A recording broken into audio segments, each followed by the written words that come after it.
वैराग्य विद्या निज भक्ति योगम शिक्षार्थम एक पुरुष पुराणम श्री कृष्ण चैतन्य शरीरधारी कृपाम्बुधिर्य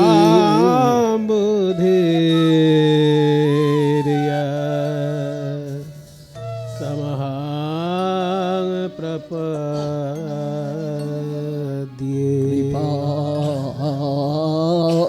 बुधिर्जस्तमः प्रपद्ये कृपाम्बुधिर्जस्तमः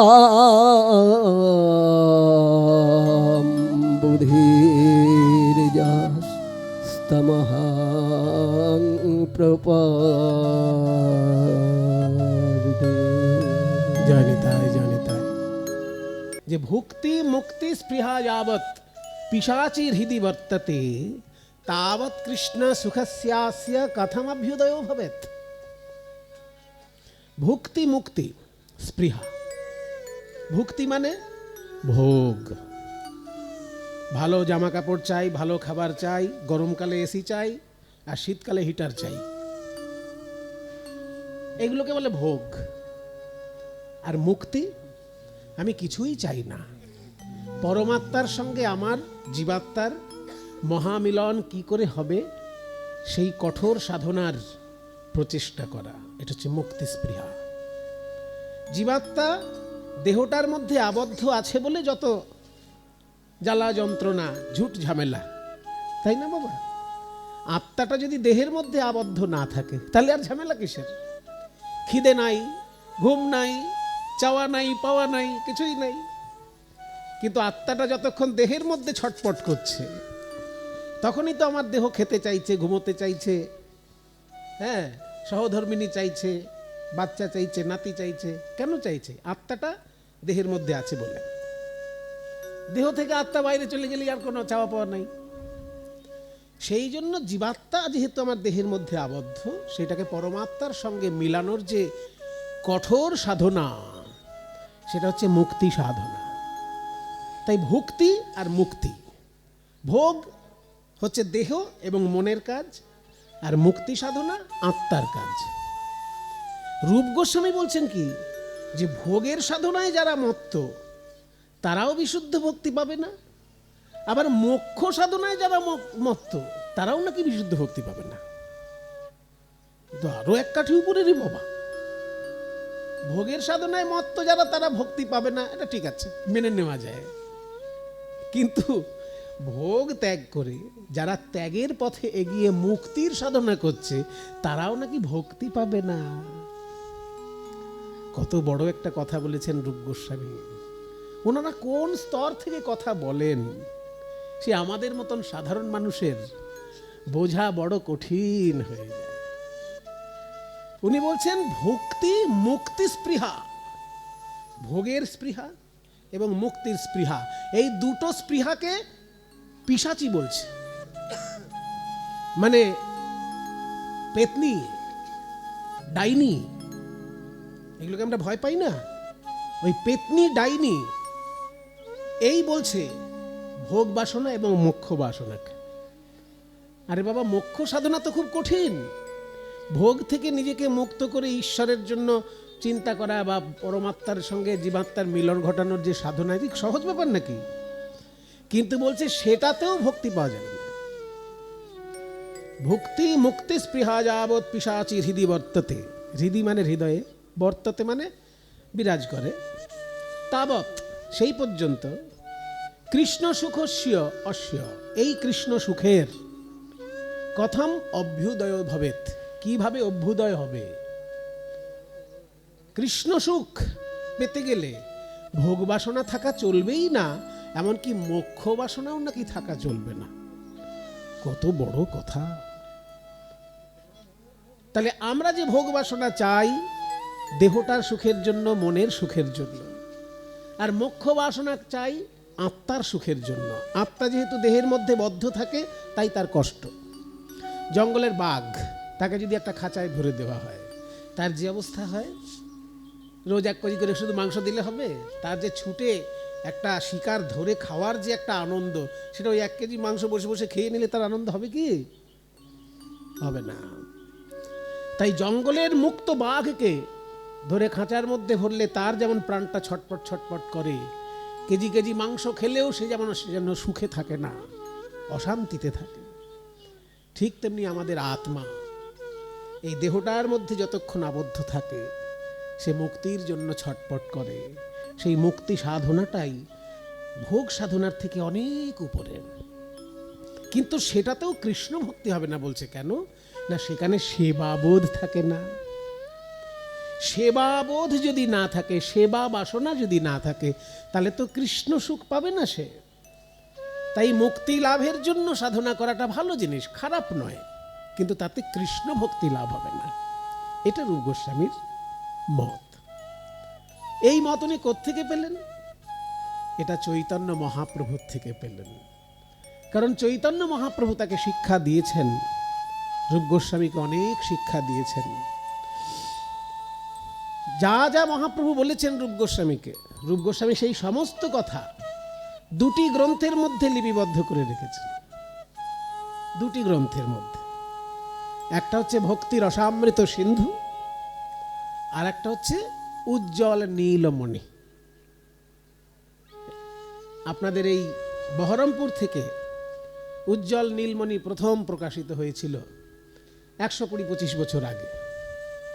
হ্যাঁ, বিশ্বনাথ চক্রবর্তীর টিকা সহ বেরিয়েছিল এই বহরমপুরের মাটি থেকে। তখনকার দিনে রাজারা তাদের অর্থ ধর্ম সেবায় নিযুক্ত করতেন, সেই জন্য রাজাদের আনুগত্যে অর্থ খরচা হয়েছিল। আর কঠোর পরিশ্রম যারা করেছিলেন তারা হচ্ছেন পণ্ডিত বৈষ্ণব। রামনারায়ণ বিদ্যারত্ন বলে একজন ছিলেন, তিনি এই গ্রন্থগুলি প্রকাশ করেছিলেন। প্রথম পুঁথি থেকে বই আকারে যে ছাপা এই সব শাস্ত্রগ্রন্থ এই বহরমপুর থেকে, রাধারমণ যন্ত্র বলে একটা প্রিন্টিং মেশিন ছিল এখানে বহরমপুর, রাধারমণ যন্ত্র তার নাম, যন্ত্রটার নামই রাধারমণ যন্ত্র। তাতে ওই শাস্ত্র বই ছাড়া অন্য বই প্রকাশ হতো না। সেই জন্য গৌড়ীয় বৈষ্ণবগণের মূল্যবান সব গ্রন্থ এইখান থেকে বেরিয়েছিল, ওই রাধারমণ যন্ত্র থেকে। যেমন বিভিন্ন টিকা সহ শ্রীমদ্ ভাগবত, তারপরে এই যেটার নাম বললাম উজ্জ্বল নীলমণি, এই গ্রন্থটি। তাছাড়াও আরেকটি আছে পদামৃত, শ্রীনিবাস আচার্য প্রভুর লেখা পদামৃত সমুদ্র। পদামৃত সমুদ্র মানে বৈষ্ণব পদাবলীর একটা সংকলন, এবং সেই পদগুলোর আবার সংস্কৃত ভাষায় টিকা রচনা করেছিলেন উনি। উনি ছিলেন মহারাজা নন্দকুমারের গুরুদেব। মহারাজা নন্দকুমারের নাম তো শুনেছেন, মুর্শিদাবাদের মানুষ যখন, মুর্শিদাবাদ কেন, বাঙালি মাত্রই শুনবে, কারণ ব্রিটিশরা ওনাকে চক্রান্ত করে ফাঁসি দিয়েছিলেন। সেই মহারাজা নন্দকুমারের গুরুদেব ছিলেন শ্রীনিবাস আচার্য প্রভু। রাধামোহন ঠাকুর শ্রীনিবাস আচার্যের বংশধর, রাধামোহন ঠাকুর তিনি ছিলেন এই মহারাজা নন্দকুমারের গুরুদেব। সেই রাধামোহন ঠাকুরের লেখা যে গ্রন্থ পদামৃত সমুদ্র, এবং সেই পদামৃত সমুদ্রের আবার সংস্কৃত টিকা তিনি রচনা করেছিলেন। সেটা প্রথম সংস্করণ এই বহরমপুর থেকেই বেরিয়েছিল। কিন্তু সংস্কৃত টিকা সবার বোঝা সম্ভব না, সেই জন্য আরও সুন্দর করে বইটা পরে একজন গবেষণা করে প্রকাশ করেছিলেন কলকাতা বিশ্ববিদ্যালয় থেকে। তাই কলকাতা বিশ্ববিদ্যালয় থেকে সেই বইটি পরে গবেষণা করে বেরিয়েছে। কাজেই আপনাদের এই বহরমপুর ছিল সেই পদাবলী সাহিত্য এবং বৈষ্ণব শাস্ত্র সাহিত্যের একটা বিরাট বড় গবেষণা কেন্দ্র। তা মহাপ্রভুর যে ভাবধারা আমরা শুনলাম, যে কথাটা বলতে যাচ্ছিলাম, আমাকে শিখিয়েছিলেন হোলির গানে মনোরঞ্জন কংস বণিক। তো এই মনোরঞ্জন কংস বণিক আমাকে শিখিয়েছিলেন সচির দুলারে খেরত রঙ্গে হরি, এই গানটায় এই সকালের রাগে, মানে এটার নাম দিয়েছিলেন গান্ধারী, মানে আশাবরীর কাছাকাছি এর সুরের কাঠামো, আশাবরী কাছাকাছি সুরের কাঠামো। আশাবরীটাকেই প্রাচীনকালে গান্ধারী আর আশাবরী খুব কাছাকাছি রাগের রূপ আর কি। সচির দুরারে খেলাত ও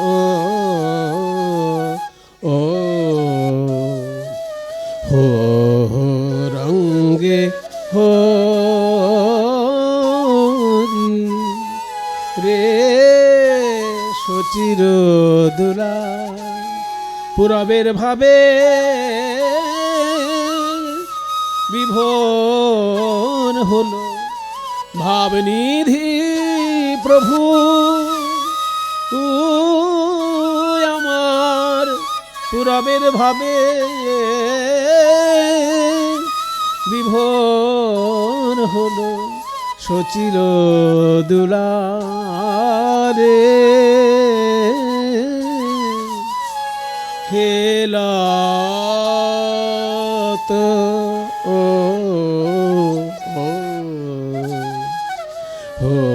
হো রঙ্গে বাজাতে হবে না। এই সুরটা আর কি উনি মনোরঞ্জন কংসবণিক শিখিয়েছিলেন। তো উনি তো আজকে আর শরীরে নেই, সেই জন্য ওনার একটু সুর আজকে সুযোগ পেলাম, একটু চর্চা করে নিলাম, ওনার আত্মা শান্তি পাবেন। কারণ আমরা তো বিশ্বাস করি যে যদি কেউ মারা যায় তার শরীরটা মারা যায়, তার আত্মার তো মৃত্যু হয় না। সেই জন্য আত্মা কিন্তু থাকেন এবং তার প্রিয় জিনিস কোথাও হলে সে কিন্তু আশেপাশে ঘোরাফেরা করবে। এইটা আমাদের বিশ্বাস বা বহুবার প্রমাণিত হয়েছে যে আত্মা থাকে এবং তার প্রিয় বিষয় কোথাও চর্চা হলে সেই আশেপাশেই সে থাকে। তাহলে আমি যে গানটা আজকে গাইছিলাম, যদি গৌরাঙ্গ না হইতো কিমেনে হইতো কেমনে ধরিতাম দে, রাধার মহিমা প্রেম রস সীমা জগতে জানাতোকে। এবার ছোট একতালি বাজো। রাধার মহিমা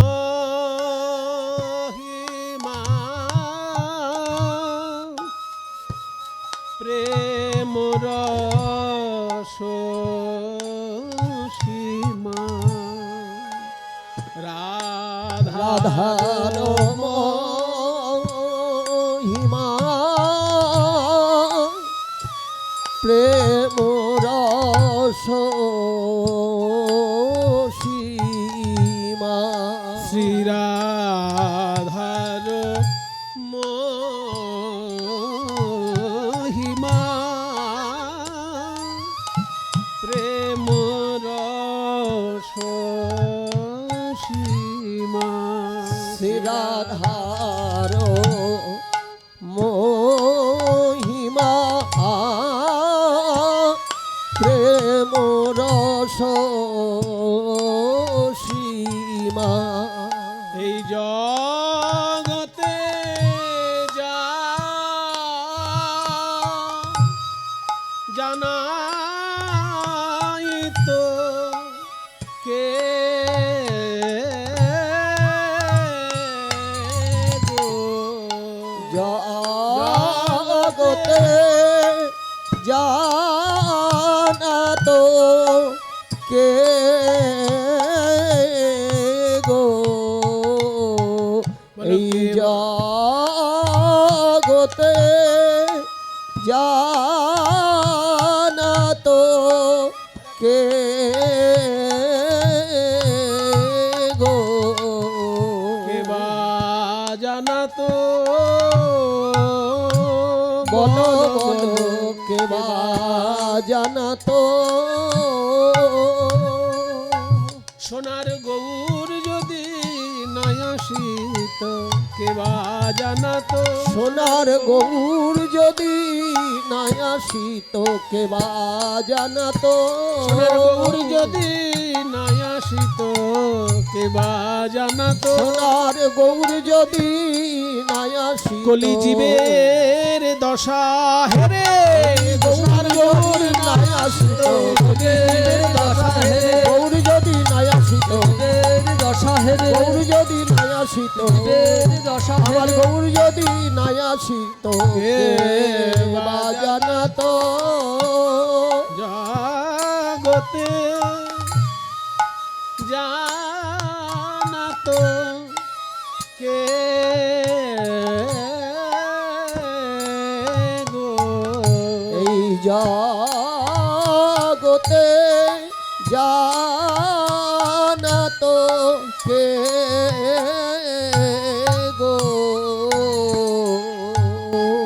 রাধার মহিমা প্রেম রস সীমা জগতে জানাতো কে? শ্রী রাধারানী সম্পর্কে মানুষ তো সচেতন ছিল না। ও মায়েরা, সিনেমায় যেমন নায়িকা হয় সেই রকমই রাধারানীকে একটা সাধারণ নায়িকা ভেবে মানুষ অন্য 5টি মেয়ের সঙ্গে রাধারানীকে এক বলে মনে করত। কিন্তু মহাপ্রভু এসে জানালেন যে রাধারানী নায়িকা তো বটেই, নায়িকা তো তিনি বটেই, নায়িকার শিরোমণি রাধারানী, কিন্তু তিনি দেখতে নায়িকা অথচ স্বরূপে ঈশ্বরী। স্বরূপে তিনি ঈশ্বর, দেখতে নায়িকা। যেমন মা দুর্গা দেখতে মা, কিন্তু স্বরূপে ঈশ্বর, মহাশক্তি জগতের।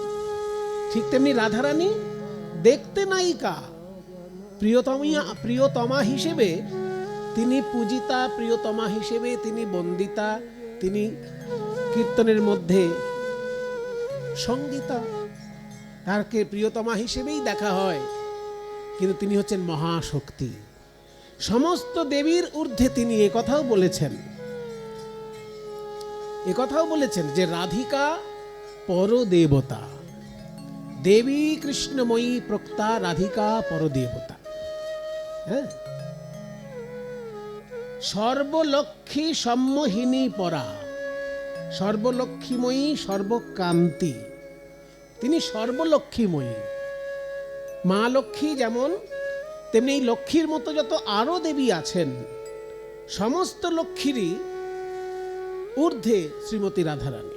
এটা শাস্ত্রে বলছে, সর্বলক্ষ্মীময়ী আবার সর্বকান্তি, সম্মোহিনী পরা, তিনি পরম সম্মোহিনী রূপা। কারণ শ্রীকৃষ্ণের রূপে সারা বিশ্ব ব্রহ্মাণ্ড মোহিত, আর সেই শ্রীকৃষ্ণ রাধারানীর রূপে মোহিত। সেই জন্য তিনি একাধারে যেমন সর্বলক্ষ্মীময়ী, সমস্ত দেবীর যেমন তিনি ঊর্ধ্বে, তেমনি একাধারে মহা সম্মোহিনী। উর্বশী টুর্বশী কোথায় লাগে তার কাছে?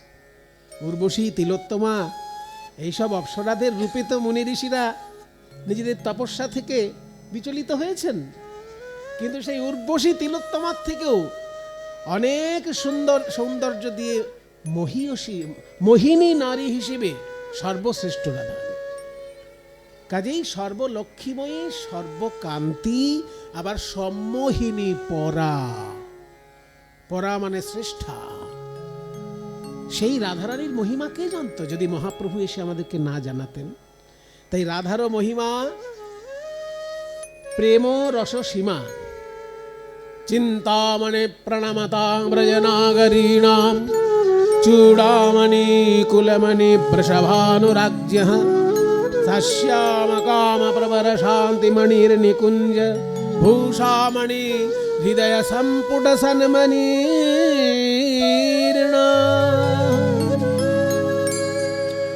এই শ্লোকটা যে বললাম, এই শ্লোকটি রাধারানী সম্পর্কে লিখেছেন গোপাল ভট্টের কাকা, তার নাম হচ্ছে প্রবোধানন্দ সরস্বতী।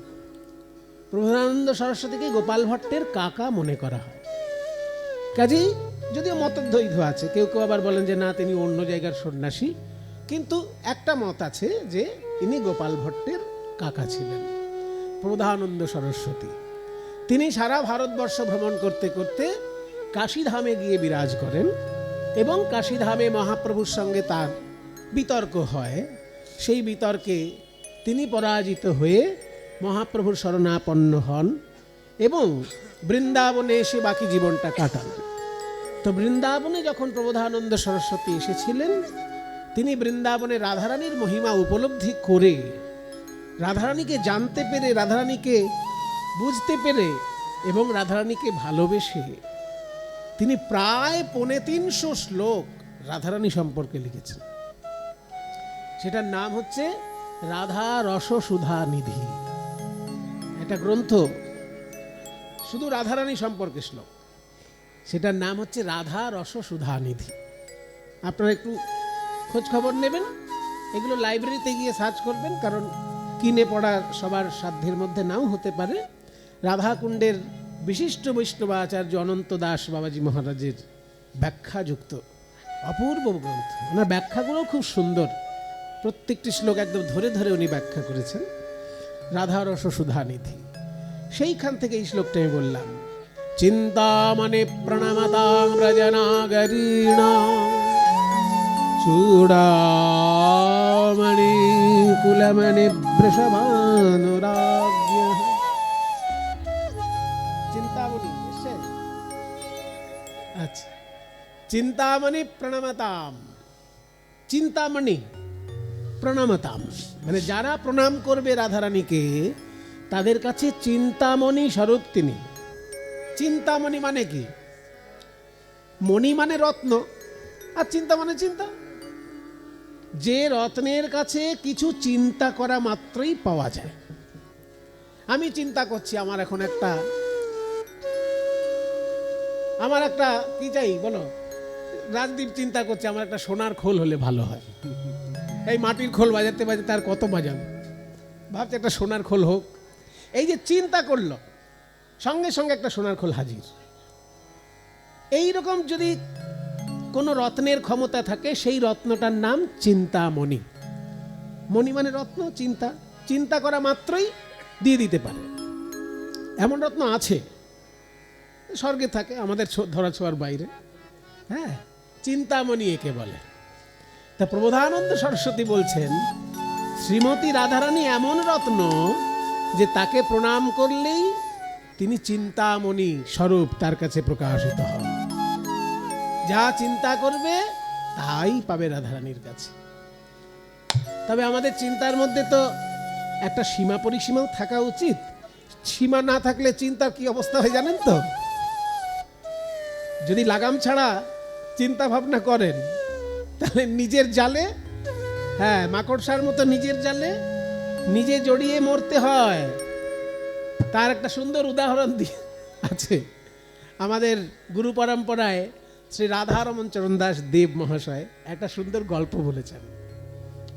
রাধারমণ চরণ দাস দেব একটা সুন্দর কাহিনী বলেছেন এই চিন্তামণি সম্পর্কে, যে দেখো, জয় জয় শ্রী গুরু প্রেম কল্পতরু, তোমরা গান করো না, যে গুরুদেবের জয়ধ্বনি দেওয়ার সময় বলা হয় গুরু হলো কল্পতরু। হ্যাঁ, আবার বৈষ্ণবের প্রণামে কি বলা হয়? বাঞ্ছা কল্পতরুভ্যশ্চ কৃপা সিন্ধুভ্য এবচ। তাহলে বৈষ্ণব হলো বাঞ্ছা কল্পতরু, আর শ্রী গুরুদেব হলেন প্রেম কল্পতরু। একদিকে গুরু, একদিকে বৈষ্ণব, এই দুইজনের আশ্রয়ই তো ভক্তি ধর্ম। দুটো কল্পতরু আছে বাবা। একটা কল্পতরুর নিচে দাঁড়িয়ে কিছু কল্পনা করলেই পাওয়া যায়। আর আমার এমন সৌভাগ্য যে দুটো কল্পতরু পেয়ে গেছি। একজন হলেন গুরু, তিনি হলেন প্রেম কল্পতরু, আর একজন হলেন বৈষ্ণব, তিনি হচ্ছেন বাঞ্ছা কল্পতরু। এই দুটো কল্পতরুর আশ্রয় যখন পেয়েছো ভাই, কল্পনা করলেই পাবে, তবে কল্পনা যেন লাগাম ছাড়া না হয়। এইটা আর কি রাধারমণ চরণ দাস দেব বলেছেন, যে লাগাম ছাড়া কল্পনা কিরকম। এবার একটা মজার গল্প। একজন ভিখারি ভিক্ষা করতে করতে 50-60 বছর বয়স হয়ে গেল। এবার ভাবছে যে ধুর বাবা, সারা জীবন ভিক্ষে করে করে আর ভালো লাগে? হ্যাঁ, আর ভিক্ষে করতে ভালো লাগে বলে? এরকম লোকের কাছে গালি গালাজ খেয়ে দুটো পয়সা পাওয়া, তারপর খাওয়া দাওয়া, এই অসম্মানের জীবন আর ভালোই লাগে না। এরকম ভিক্ষা করতে করতে কল্পতরুর তলায় এসে সে পড়েছে। এবার কল্পতরুর তলায় সে চিন্তা করছে, এই ভিক্ষে টিক্ষে না করে আমার যদি একটু সুখের জীবন হতো, এখনো যদি একটা খাট এইখানে হতো, চন্দন কাঠের খাট, আমি একটু ভালো করে শুতাম। এবার ভাবার সঙ্গে সঙ্গে দেখছে পেছনে একটা চন্দন কাঠের খাট চলে এসেছে। উমা, সত্যিই তো কাঠ থেকে তো চন্দনের গন্ধ বেরোচ্ছে গো, এই কি করে হলো? চন্দন কাঠের খাট চলে এসেছে। আর খাটে কি শুধু খালি পেটে কি আর ঘুমানো যায়? একটু খাওয়া দাওয়া ভালো, নাহলে ঘুমাবো কি করে? খেলে পরে তবে তো ঘুমটা আসে। খেলে পরেই ঘুম কেন আসে জানেন? এর বৈজ্ঞানিক ব্যাখ্যা আছে, সবই জানা উচিত। একটা মানুষ জীবন জন্মে বারবার কি আর জানতে পারবো? ওই জন্য একবার জন্ম নিয়েছি যখন, যতটা পারি জেনে নি। খেলেই কেন ঘুম আসে? মজার ব্যাখ্যা আছে, বৈজ্ঞানিক ব্যাখ্যা, যে আমরা যখনই খাওয়া দাওয়া করি আমাদের পাকস্থলীর আশেপাশে রক্তগুলো তখন চলে যায়। খাবারটা হজম করানোর জন্য রক্ত মাথা থেকে পাকস্থলীর কাছে চলে যায়। মাথা থেকে যেহেতু রক্ত কমে যায়, ওই জন্য হ্যাঁ, এটা হচ্ছে বিজ্ঞান। মাথা থেকে যেহেতু রক্তটা মাইনাস হতে লাগলো, তখন মাথা আস্তে আস্তে ঝিমিয়ে আসলো, আর মাথা ঝিমলেই ঘুম আসবে, ওই জন্য খাবার পরেই ঘুম পায়। তাহলে যখন এরকম বলছি যদি খাওয়া দাওয়াটা হতো তাহলে ঘুমটা বেশ জমতো। চিন্তা করার সঙ্গে সঙ্গে একদম খাগড়াই কাঁসার থালায়, খাগড়াই কাঁসা, সেই থালায় সুন্দর সুন্দর খাবার, বাটিতে নানা রকম খাবার এসে হাজির, যা যা প্রিয় খাবার ওনার সব এসে গেছে, কাঁসার থালায়, গ্লাসে জল টল, একদম সব কিছু একদম মানে আকণ্ঠ পরিপূর্ণ করে সেবা গ্রহণ করে তারপর ওই খাটে শুয়েছে, চন্দন কাঠের খাট। এবার ভাবছে আহা হা কি সুখ, ভিখিরির জীবনে এরকম সুখ তো জীবনে পাইনি রে বাবা, এত দামি খাবার, তারপর আবার চন্দন কাঠে ঘুমোচ্ছি, নাকে তখন চন্দনের গন্ধ ফুরফুর করছে একদম। এই সময় যদি একটা সুন্দরী মেয়ে এসে আমার পদসেবা করতো কত আরাম হতো। এই চিন্তা করার সময় কোত্থেকে হাজির এক সুন্দরী মেয়ে, সেও পদসেবা করতে শুরু করে দিল। এইবার ভিখারি, ওই যে বললাম লাগাম ছাড়া চিন্তা যদি করে, এইবার হঠাৎ ভিখারি ভাবছে এই খোলা জায়গায় চন্দন কাঠে ঘুমোচ্ছি, একটা সুন্দরী মেয়ে এসে আমার পদসেবা করছে, এই সময় যদি একটা বাঘ চলে আসে,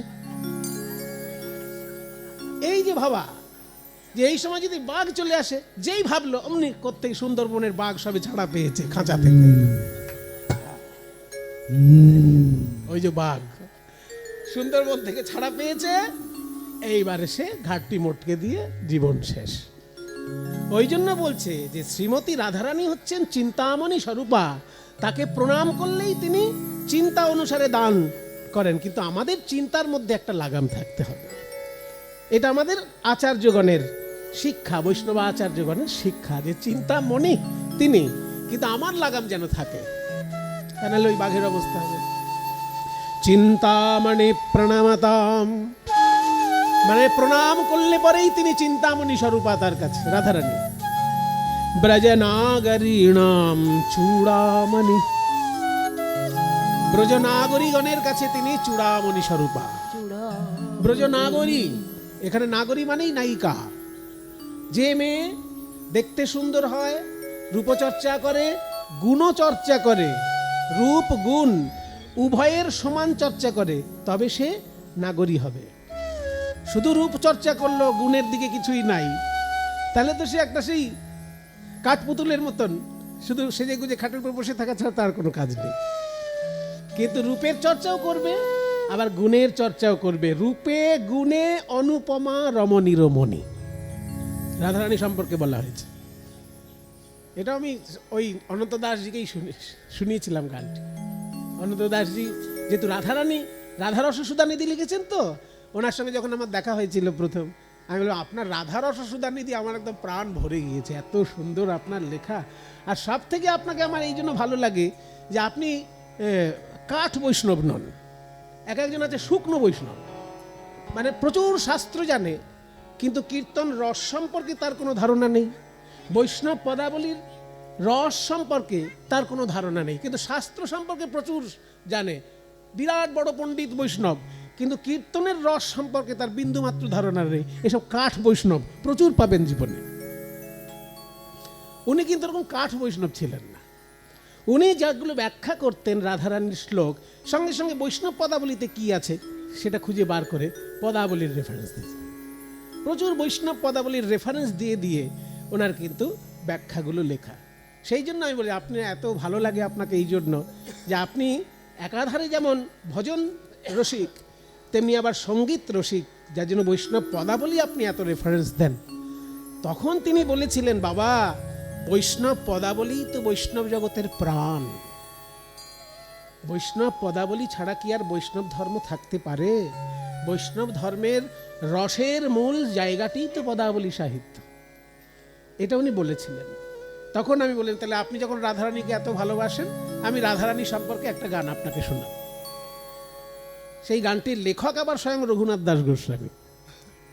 যে রঘুনাথ দাস গোস্বামীর ভজনস্থলিতেই তো উনি থাকতেন, তা আপনি যেহেতু রঘুনাথ দাস গোস্বামীর আশ্রয়ে রয়েছেন আর রাধারানীকেও ভালোবাসেন, তাই একটা পদ এমন আছে যেটা রাধারানী সম্পর্কে পদ, কিন্তু লেখক রঘুনাথ দাস।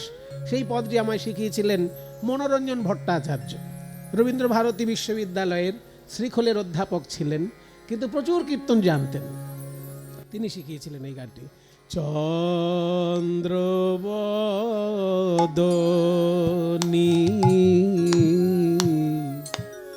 ধনী রে ধনী রমণীর মনি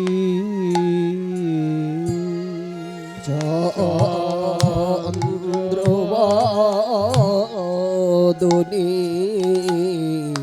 ধনী রে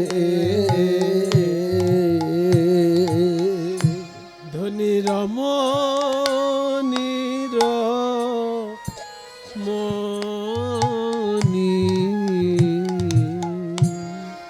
ধনী আমার রূপে গুণে অনুপমা ধনী রূপে গুণে অনুপম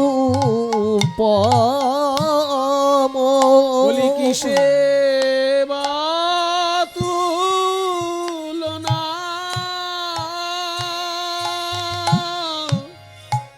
দিব গো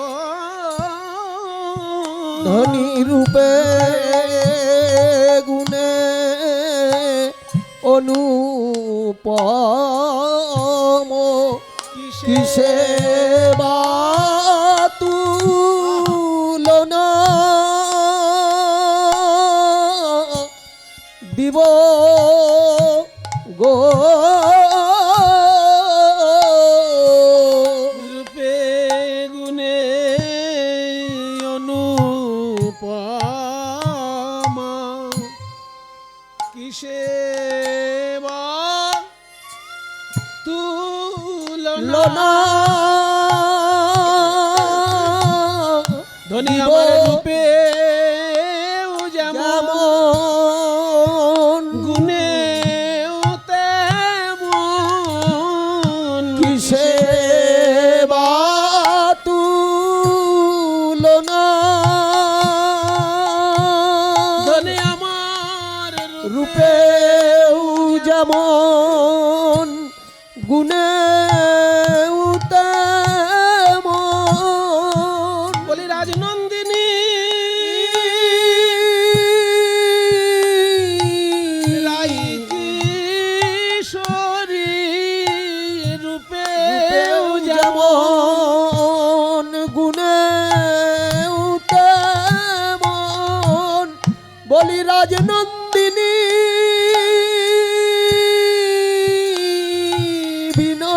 বিনোদিনী ব্রজ রমণীর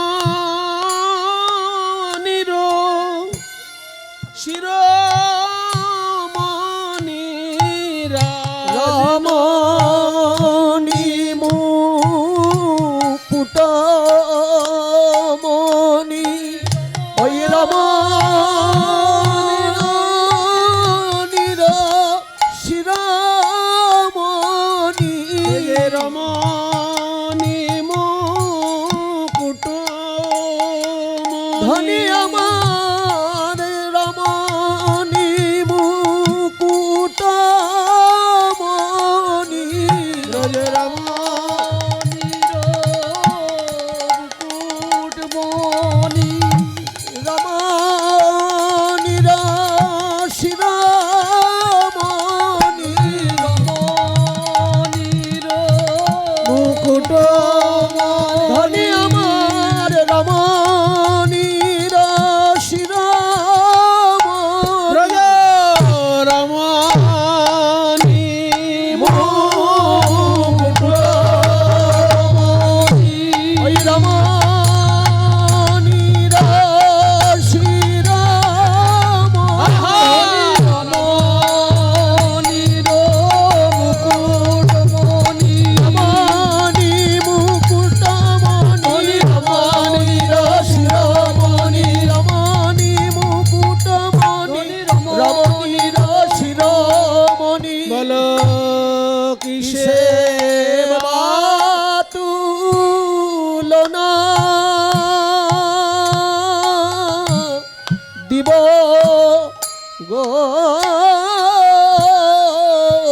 রূপে গুণে অনুপম রমণীর মণিরাজ নন্দিনী রমণীর শিরোমণি ধনি রমণীর শির রাই ধনি রমণীর রাই ধনি রমণীর শিরোমণি ধন্য ধনি রমণীর শিরোমণি রমণীর ধনি রমণীর শিরোমণি রমণীর মণি চন্দ্রবদনী ধনী রে। এই গানটি আমার সৌভাগ্য হয়েছে। রাধাকুণ্ডের মহান্ত ছিলেন তিনি, পুরো রাধাকুণ্ডের বৈষ্ণব সমাজের তিনি মাথার মণি ছিলেন অনন্ত দাসজি। তো তাকে এই গানটি আমার শোনানোর সৌভাগ্য হয়েছে। এই গানটি শুনে তিনি আমাকে খুব মানে জপের মালা দিয়ে আশীর্বাদ করেছিলেন এবং ওনার লেখা একটা গ্রন্থ আমাকে উপহার দিয়েছিলেন। সাধন ভক্তি বলে ওনার লেখা একটা বই আছে, সাধন ভক্তি বইটার নাম, সেইটা উপহার দিয়েছিলেন। এটা আমার একটা পরম প্রাপ্তি। তাহলে যেটা বললাম যে রাইধনী আমার কেমন, রাইধনী হলো রমণীর শিরোমণি, রূপে গুণে অনুপমা। একদিকে তিনি যেমন নায়িকা, আবার একদিকে তিনি পরমেশ্বরী, শ্রেষ্ঠ ঈশ্বরী, দুটো রূপ তার। সেই রাধা তত্ত্ব তো গৌরাঙ্গ মহাপ্রভু ছাড়া আমাদেরকে কেউ জানাতে পারত না, উনি এসেছিলেন বলে জানতে পারলাম। যে শ্লোকটা ব্যাখ্যা করছিলাম যে প্রণাম করলেই তিনি চিন্তামণি স্বরূপ, সমস্ত চিন্তার অবসান ঘটা। আর ব্রজনাগরীণাং শিরোমণি, চিন্তামণি প্রণামতাং ব্রজনাগরীণাম চূড়ামণি। ব্রজনাগরী গানের কাছে তিনি চূড়ামণি স্বরূপ, চূড়ার রত্নটা। চূড়ামণি বৃষভানুরাজ্ঞ কুলমণি। আবার বৃষভানু রাজার কাছে তিনি বংশের সর্বশ্রেষ্ঠ রত্ন। এক একজন জন্মায় একটা বংশকে পুরো আলো করে দিয়ে চলে যায়। যেমন রবীন্দ্রনাথ ঠাকুর একটি বংশেতে জন্মগ্রহণ করেছেন, তার বাবা মহর্ষি দেবেন্দ্রনাথ বিরাট বড় পণ্ডিত মানুষ, অনেক বড় মানে মহর্ষি তিনি উপাধি পেয়েছেন, জ্ঞান তার অসাধারণ। কিন্তু হলে হবে কি, রবীন্দ্রনাথ সারা বিশ্বের কাছে পূজনীয় হয়ে রয়েছেন, আলো করে দিয়ে এলেন তার পুরো পরিবারটাকে। স্বামী বিবেকানন্দ ওনার বংশে অনেক জ্ঞানীগুণী পণ্ডিত জন্মগ্রহণ করেছেন, কিন্তু বিবেকানন্দের জন্য পুরো পরিবারটা আলোকিত হয়ে, রামকৃষ্ণদেবের জন্য তার পুরো পরিবারটা আলোকিত। তা নাহলে 14 পুরুষের মধ্যে ওনার আর তো কোনো মানে পূর্বপুরুষদের মধ্যে সেইভাবে নাম শোনা যায় না, ওনার জন্য পুরো ওনার পরিবারটা আলোকিত। তাহলে রত্ন ওই পরিবারের কুলমণি, অর্থাৎ বংশের সর্বশ্রেষ্ঠ রত্ন। তাই বৃষভানু রাজার কাছে, বৃষভানু রাজার বংশের সর্বশ্রেষ্ঠ রত্ন স্বরূপ রাধারানী। তাই বলছে বৃষভানুরাজ্ঞ কুলমণি।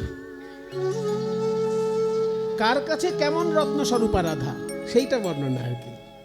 হ্যাঁ, চিন্তামণি প্রণামতাং ব্রজনাগরীণাম চূড়ামণি কুলমণি বৃষভানুরাজ্ঞ। তিনজনের কথা হয়ে গেল। এবার শ্যাম সুন্দরের কাছে কি, তিনি কি, সা শ্যাম কামবর শান্তিমণি। সা মানে তিনি, শ্যামের কাছে, শ্যাম সুন্দরের কাছে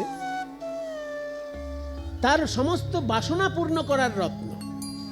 শ্যাম সুন্দরের যা বাসনা, এখন আমার খুব খেতে ইচ্ছে করছে, অমনি রাধারানী এমন সুন্দর রান্না করে খাওয়াবেন। আপনারা জানতেন তো, জানেন তো আপনারা যে বৃষভানু রাজার মেয়ে রাধারানী শ্বশুর বাড়ি থেকে একটা ছাড় পায় নন্দরাজার বাড়িতে গিয়ে রান্না করে দিয়ে আসার জন্য। প্রতিদিন রাধারানী নন্দ ভবনে গিয়ে রান্না করে দিয়ে আসেন প্রাণ গোবিন্দের জন্য। এটা ওনার শ্বশুরবাড়ি থেকে ছাড় ছিল, কোনো শ্বশুরবাড়ি থেকে এরকম ছাড় দেবে কিনা আমার জানা নেই, কিন্তু যেহেতু কৃষ্ণচন্দ্র এই বৃষভানু রাজার বা জটিলা কুটিলার পরিবারের অনেক উপকার করেছেন, সেই জন্য এই ছাড়টা দিয়ে দিয়েছিল তারা, যে আমাদের বৌমার হাতের রান্না যে খাবে সে অমর হয়ে যাবে। এইটা একটা মানে আশীর্বাদ ছিল কোনো এক মুনি ঋষির। রাধারানীর হাতের রান্না খেয়ে তিনি এত খুশি হয়েছিলেন যে রাধারানীকে আশীর্বাদ দিয়েছিলেন যে তোমার হাতের রান্না যে খাবে সে অমর হয়ে যাবে। এই জন্য নন্দরাজার অনুরোধে ওই রাধারানী একটা ছাড় পেয়েছিলেন শ্বশুরবাড়ি থেকে, রোজ গিয়ে দুপুরবেলা রান্না করে দিয়ে আসতেন। কাজেই প্রাণগোবিন্দের যে খাবারের ইচ্ছা সেটাও রাধারানী পূর্ণ করেন। যখন নাচার ইচ্ছা নাচেন, যখন বাঁশি বাজানোর ইচ্ছা রাধারানীর মুখের দিকে তাকালে বাঁশিটা আরো ভালো বাজে। মানে গোবিন্দের সমস্ত বাসনা পরিপূর্ণ করার জন্য যে রত্ন সেটা যেন আমার রাধারানী। তাই কি সুন্দর লিখছেন প্রধানন্দ, সা শ্যাম কাম বর শান্তি মানে শান্তিমণি, মানে গোবিন্দের জীবনে শান্তি আনার জন্য যে রত্ন শান্তিমণি, কৃষ্ণের কাছে শান্তিমণি স্বরূপা, প্রণামকারীদের কাছে চিন্তামণি, বৃষভানু রাজার কাছে কুলমণি, ব্রজ নাগরিগণের কাছে তিনি চূড়ামণি, আবার কৃষ্ণের কাছে তিনি শান্তিমণি। সা শ্যাম কামবর শান্তিমণি নিকুঞ্জ ভূষামণি। বৃন্দাবনে যতগুলি নিকুঞ্জ আছে, যতগুলো কুঞ্জ আছে, কোন কুঞ্জে রাধারানী থাকলেই সেই কুঞ্জটা যেন আলোকিত হয়ে গেল। তাই কুঞ্জের কাছে ভূষামণি স্বরূপ, ভূষণের রত্ন স্বরূপ। রত্ন যদি কোনো জায়গায় পড়ে, যে মনে করুন হাতটা দেখতে ভালো না, এই যে রত্ন আছে দেখতে কেমন ঝলমল করছে কি না, কিন্তু এই আংটিটা এখনই সরিয়ে নি, এত সেই ভূতের মতো দেখাবে। তাহলে একটা রত্ন কোথাও থাকলে সেই জায়গাটিকে যেমন আলোকিত করে তোলে, ভূষিত করে তোলে, তেমনি যে কুঞ্জে রাধারানী থাকবেন সেই কুঞ্জটাকে ভূষিত করে তুলছে। তাই বলছে নিকুঞ্জ ভূষামণি। এবার সবার শেষে কথাটি বললেন নিজের দিকে টেনে, রাধারানী আমার কাছে কি জানো, হৃদয় সম্পুট মণির নহ, মানে আমাদের আমাদের আমাদের যারা আমরা ব্রজবাসী ভক্ত, প্রধানন্দ বলছেন যে আমাদের মতো ভক্তের কাছে হৃদয় সম্পুটের শ্রেষ্ঠ রত্ন। সম্পুট মানে গয়নার বাক্স, যে বাক্সে গয়না রাখা হয় সেই বাক্সটাকে বলে সম্পুট। তো আমাদের হৃদয়টা যদি একটা সম্পুট হয়, গয়নার বাক্স হয়, এই হৃদয়রূপী গয়নার বাক্সে সর্বশ্রেষ্ঠ রত্ন যদি কেউ থাকে সে হচ্ছে আমার রাধারানী। প্রধানন্দ বলছে সা শ্যাম কামবর শান্তিমণির নিকুঞ্জ ভূষামণি। এবার হৃদয় সম্পুট সন্মণির নাম, হৃদয় সম্পুটের সন্মণি। সন্মণি মানে দন্তেশ্ব খণ্ডত সৎ, সৎ মণি, সেটা সন্ধি করে সন্মণি হচ্ছে। তাতে দন্তেশ্ব খণ্ডত সৎ মানে কি? সৎ মানে আমরা জানি যে কারোর পয়সা মারে না, মিথ্যে কথা বলে না, এরকম একটা ভালো মানুষকে তো আমরা সৎ বলি। কিন্তু এখানে সৎ শব্দের অর্থ ভালো মানুষ না, এখানে সৎ শব্দের অর্থ হচ্ছে চিরস্থায়ী। দর্শনের ভাষায়, ভারতীয় দর্শনের ভাষায় যে বস্তুটা চিরস্থায়ী তাকে বলে সৎ বস্তু, আর যে বস্তুটা ক্ষণস্থায়ী তাকে বলে অসৎ বস্তু। সাধারণ মানুষের কাছে সৎ মানে ভালো, অসৎ মানে খারাপ, কিন্তু দার্শনিকের ভাষায় সৎ মানে চিরস্থায়ী আর অসৎ মানে ক্ষণস্থায়ী। তাহলে আমাদের হৃদয় সম্পুটের চিরস্থায়ী রত্ন সৎ মনে, আমার হৃদয়ের রূপী সম্পুটের চিরস্থায়ী রত্ন স্বরূপ আমার রাধারানী। সা শ্যাম কামবর শান্তিমণির নিকুঞ্জ ভূষামণি হৃদয় সম্পুট সন্মণির নাম। এই কথাগুলো তো আমরা জানতে পারতাম না যদি মহাপ্রভু কৃপা করে না আসতেন। এই প্রবোধানন্দ সরস্বতীর কাছে আমরা কঠিন কঠিন বেদান্তের কথা শুনতাম, এত সুন্দর রসে ভরা রাধারানী বিষয়ক শ্লোক তো পেতাম না। যদি আমার প্রেমের ঠাকুর গৌর সুন্দরের সঙ্গে প্রধানন্দের আলাপ আলোচনা না হতো।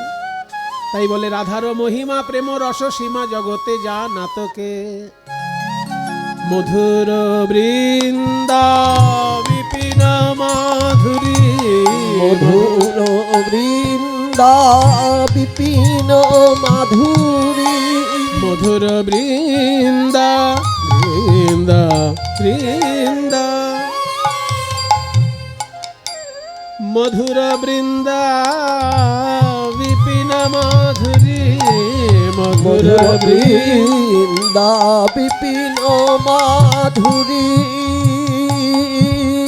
মধুর বৃন্দা বিপিন মাধুরী, প্রবেশ চাতুরী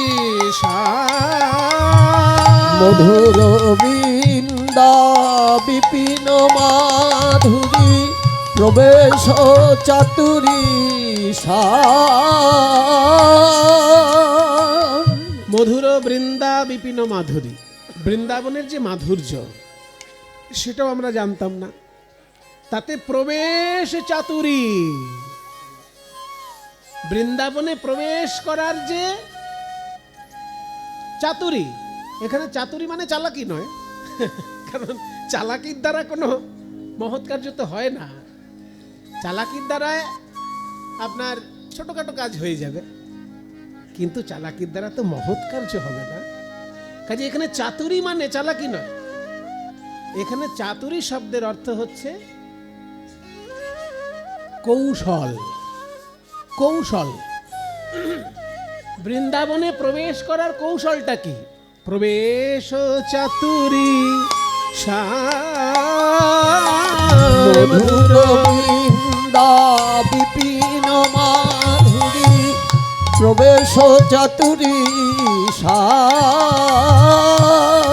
প্রবেশ চাতুরী সার। বৃন্দাবনে প্রবেশ আর বৃন্দাবন দর্শন এক জিনিস নয়। ও মায়েরা শোনো, বৃন্দাবন দর্শন করা সৌভাগ্যের বিষয়, কিন্তু বৃন্দাবনে প্রবেশ করা অনেক কঠিন ব্যাপার। দর্শন আর প্রবেশের মধ্যে পার্থক্য কি? সহজভাবে বুঝে নিন। শান্তিনিকেতন দর্শন করে আসা সহজ, কিন্তু শান্তিনিকেতন থেকে রবীন্দ্রসঙ্গীতে MA পাশ করে আসা কি সহজ? কিংবা শান্তিনিকেতন থেকে কলাবিদ্যায় MA পাশ করে আসা কি সহজ? আপনি টুরিস্ট হিসেবে গেলেন, দর্শন করে নিলেন, কি সুন্দর সমস্ত কিছু দেখলেন শান্তিনিকেতন, এটা দর্শন হলো। কিন্তু আপনি যদি বলেন না আমি ওখানকার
বানি সারে নিসা নি মাপা মারে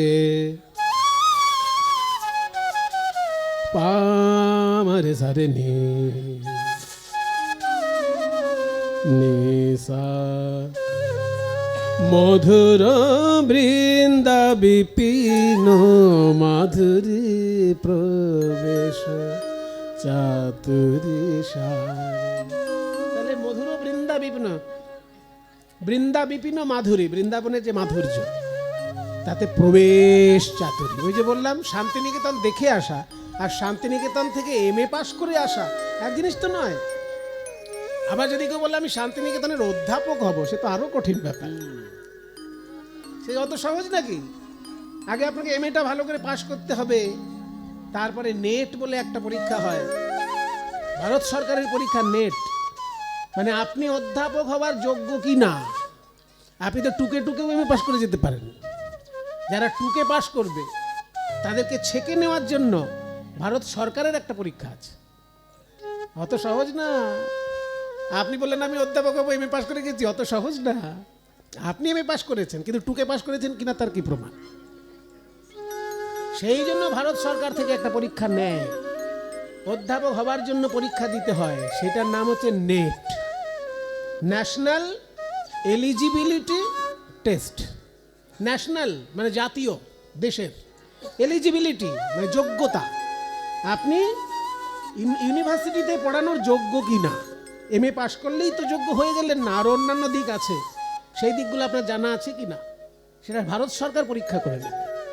সেইটা যদি পাস করেন তারপর আবার আসবে ইন্টারভিউ। ওটা পাস করে গেলেও হলো না, ইন্টারভিউতে আবার বড় বড় এক্সপার্ট আসবেন, তারা দেখবেন ভারত সরকারের পাস পরীক্ষাও আপনি ঠিকঠাক দিয়েছেন কিনা সেটাও তো ঠিক নেই। আপনি MA পাস করেছেন ভালো কথা, ভারত সরকার পরীক্ষা নিয়েছে তাও ভালো কথা, তারপর ইন্টারভিউ, সেইখানে পাস করলে তারপর আপনি হয়তো অধ্যাপনার সুযোগ পেলেন। তাহলে আপনি শান্তিনিকেতন দেখে আসা আর সেইখানের অধ্যাপক হয়ে সেইখানে শিক্ষা দেওয়া বা সেইখানকার ছাত্র হয়ে সেখানকার শিক্ষা গ্রহণ করা দুটোই কঠিন ব্যাপার। ওই ছাত্র হয়ে শিক্ষা গ্রহণ করাটা যেমন কঠিন, ঠিক তেমনি বৃন্দাবনে গোপীভাবে সাধনা করাটা কঠিন। এমনি বৃন্দাবনে যমুনার হাওয়া খেয়ে চলে আসতে পারেন, তাতে পুণ্য কম হবে না, ভালোই পুণ্য হবে। কিন্তু গোপীভাবের সাধনা যদি চান তাহলে অনেক কঠিন ব্যাপার।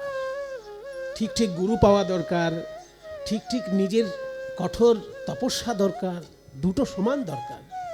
গুরুটা ঠিক চাই, আবার আপনার কঠোর তপস্যা চাই, তবে হয়তো কোনো দিন গোপী ভাবে ডুবে গিয়ে রাধারানীর কৃপা পেতে পারেন।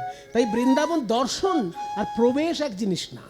তাই পদকর্তা বলছে মধুর বৃন্দা বিপিন মাধুরী প্রবেশ চাতুরীষা, প্রবেশ চাতুরীষা,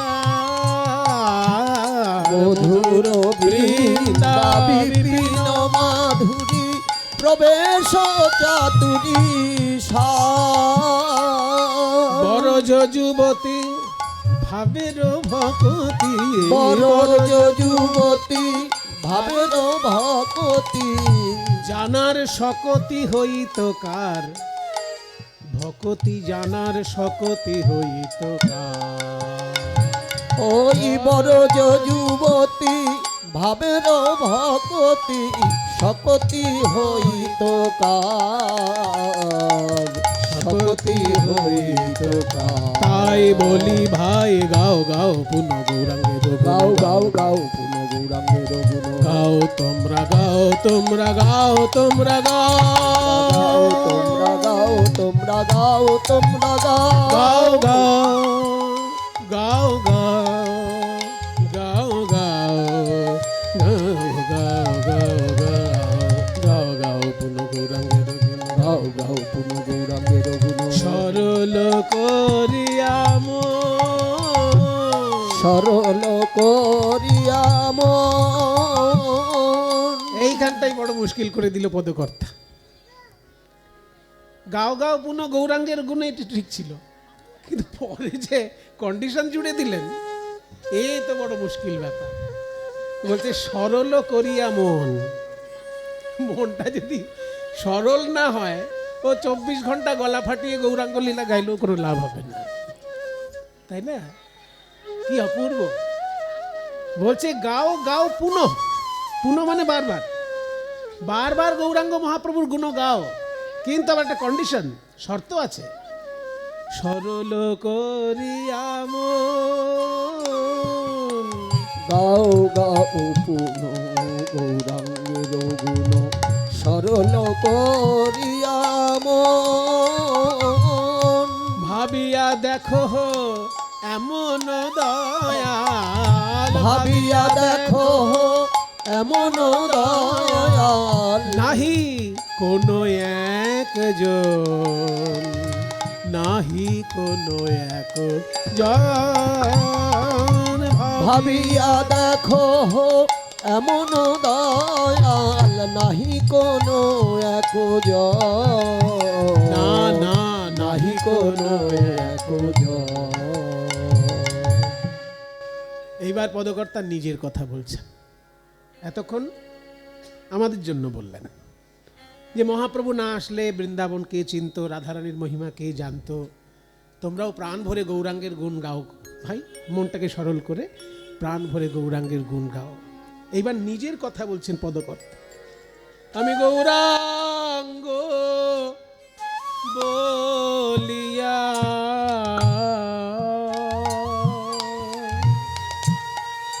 নাগেন গলিয়া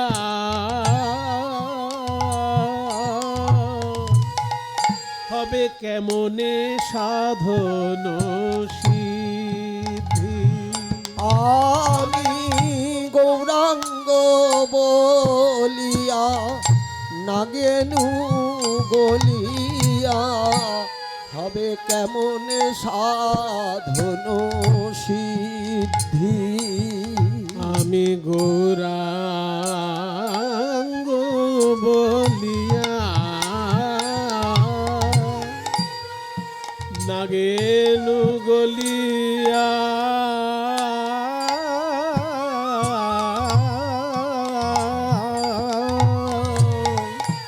হবে কেমনে সাধন সিদ্ধি। আমি গৌরাঙ্গ বলিয়া নাগেনু গলিয়া হবে কেমনে সাধন সিদ্ধি। আহাবাসু ঘোষ হিয়া ওরে মন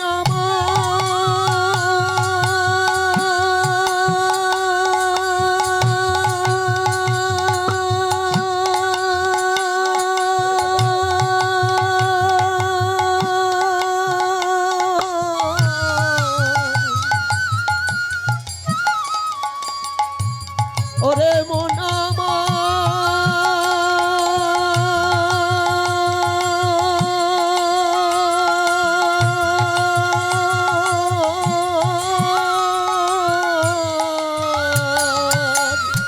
বাসু ঘষ হিয়া পাষাণ দিয়া গড়িয়াছে কোন বিধিরে, পাষাণ দিয়া গড়িয়াছে কোন বিধি। ওই বাসু ঘষ হিয়া পাষাণ দিয়া গড়িয়াছে কোন বিধিরে, গড়িয়াছে কোন বিধি। কোন বিধাতা আমার হৃদয়টা পাথর দিয়ে তৈরি করেছ? গৌরাঙ্গ মহাপ্রভুর করুণা মাখা এই লীলা শ্রবণ করেও আমার হৃদয়ে গলে গেল না। আমার হৃদয়টা কোন পাথর দিয়ে তৈরি করেছে?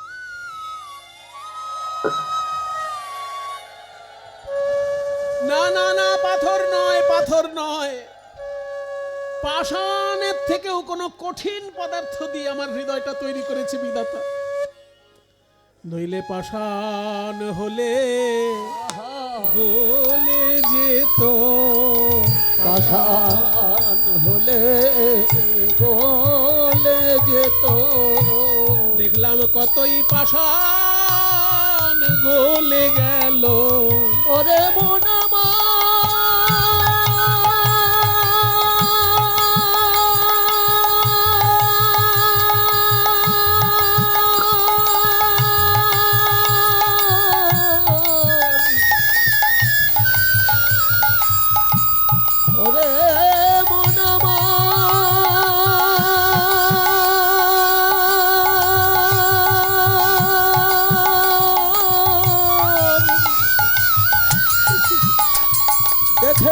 কতই পাষাণ গলে গেল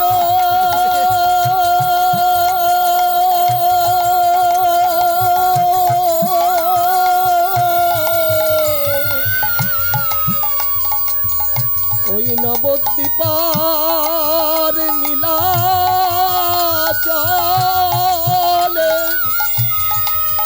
আমার মহাপ্রভুর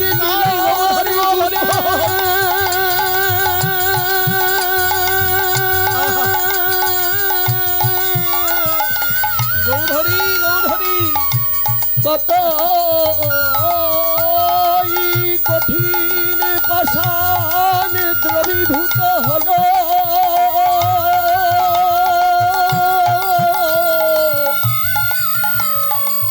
আমার কঠিন পাষাণের কঠিন হৃদয় পাষাণে গলল না রে ওরে মন আমার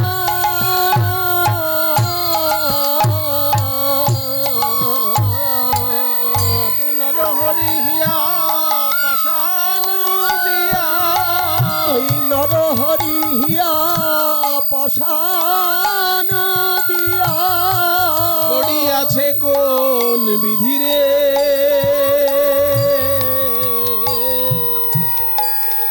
হৃদয় আমার গড়িয়াছে কোন বিধি পাষাণ দিয়া হৃদয় আমার পাষাণ দিয়া গড়িয়াছে কোন বিধি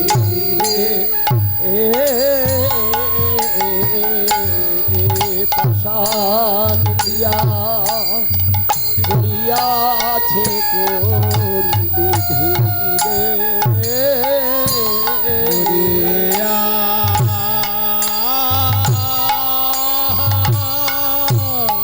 মরিয়া মরিয়া গড়িয়াছে কোন বিধি রে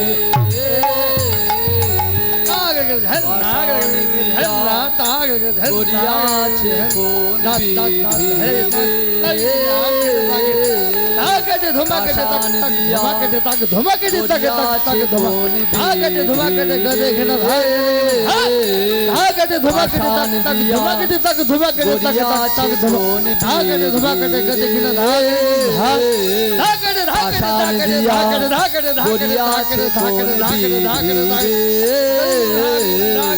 পাষাণ দিয়া গড়িয়াছে কোন বিধি রে গড়িয়াছে কোন বিধি রে পাষাণ দিয়া গড়িয়াছে কোন বিধি রে ও পাষাণ দিয়া গড়িয়াছে কোন বিধি রে